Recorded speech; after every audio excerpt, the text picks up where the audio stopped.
Okey, Assalamualaikum warahmatullahi wabarakatuh pada semua yang sedang mendengar ataupun melayari Facebook. Okey, saya nak bercakap sedikit tentang vaksin Pfizer ya, yang diwar-warkan akan diterima oleh rakyat Malaysia pada akhir bulan Februari ya. Sekarang tarikh kita 8 hari bulan 2. So jangkaan vaksin dos pertama Pfizer akan diterima oleh rakyat Malaysia dimulai dengan YB, maksud saya oleh Perdana Menteri Malaysia ya. Saya difahamkan begitulah ya, dan kemudian akan diterima oleh frontliners. Frontliners ni bukan sahaja staf KKM tetapi juga melibatkan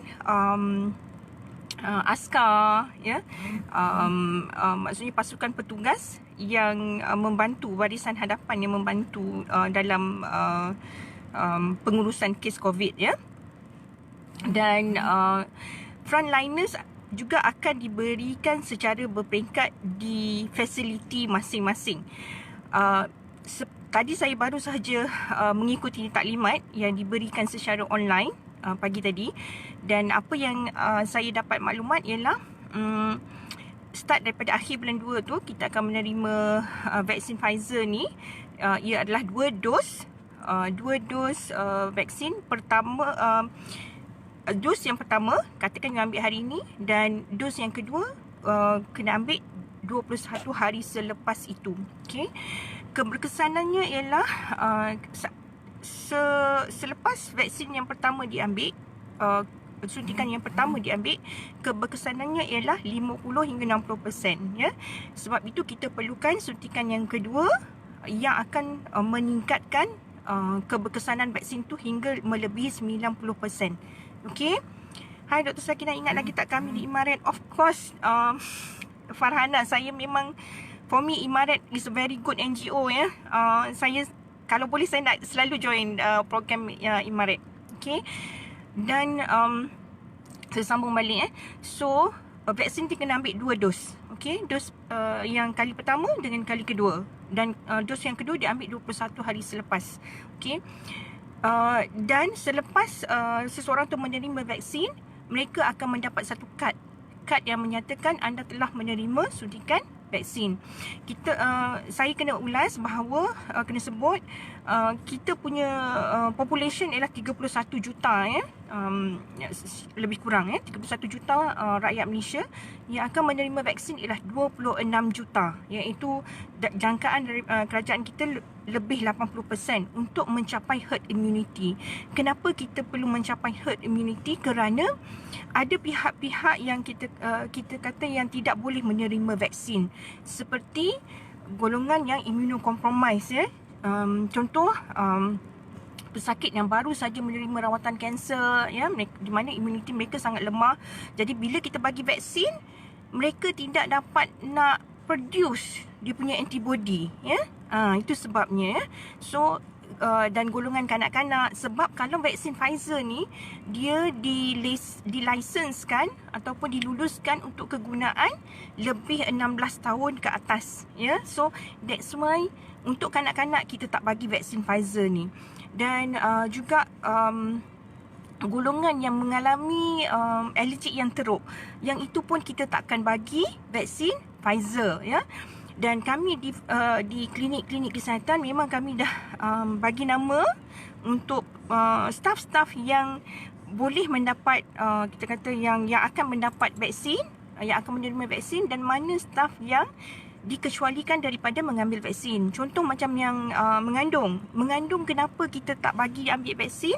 Bukan sebab kita tak bagi, tetapi sebenarnya sebab kajian dibuat tu tidak melibatkan kajian yang vaksin Pfizer ni, sebab dia pernah diuji pada lebih 30,000 orang.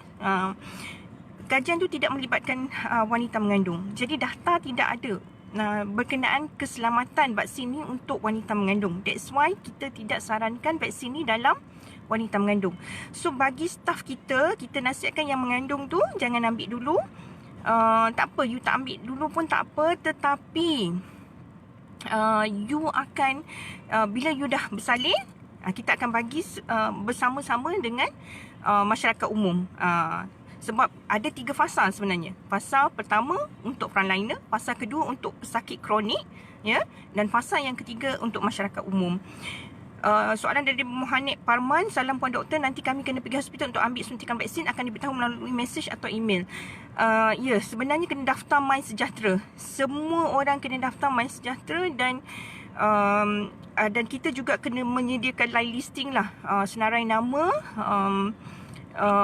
masyarakat umum, ya, pada fasa ketiga tu. Dan nanti live listing tu diberikan daripada pihak kerajaan kepada kami, petugas-petugas, untuk kami bagi suntikan. Mungkin dilakukan di kita kata di dewan-dewan, ya. Okey, so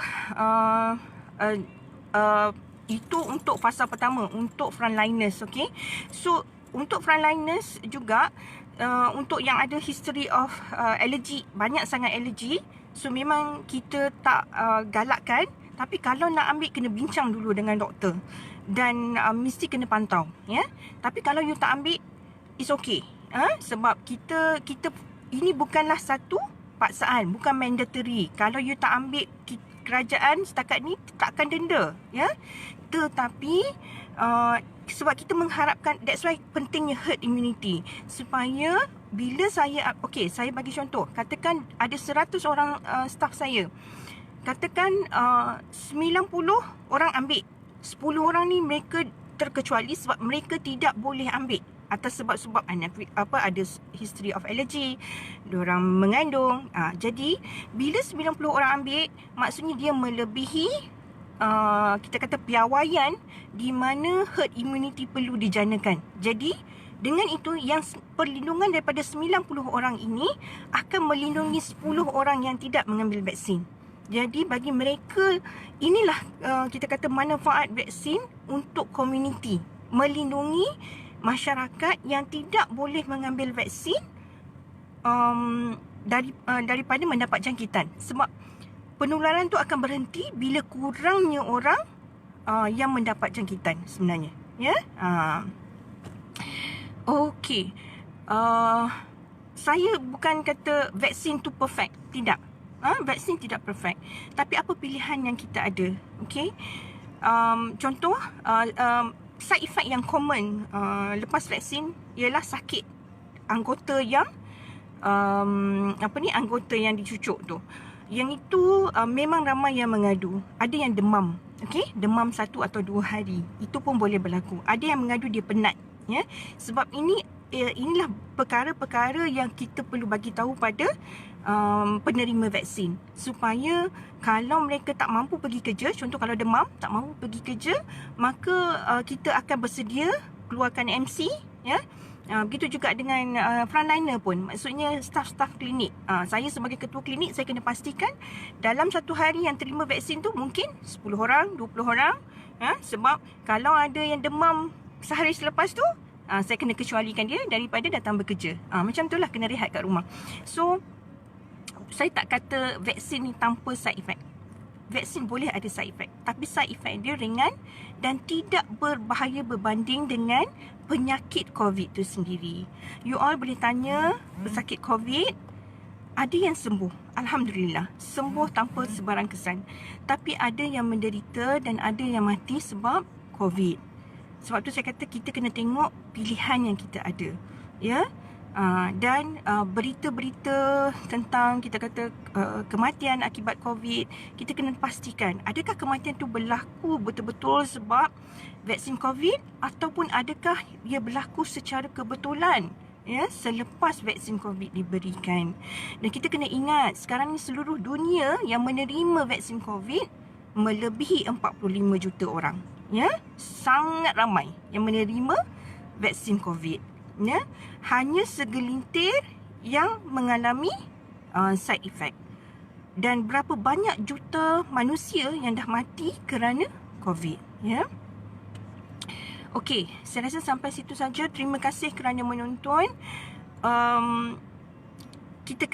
Kita mesti menang. Itu yang penting, ya.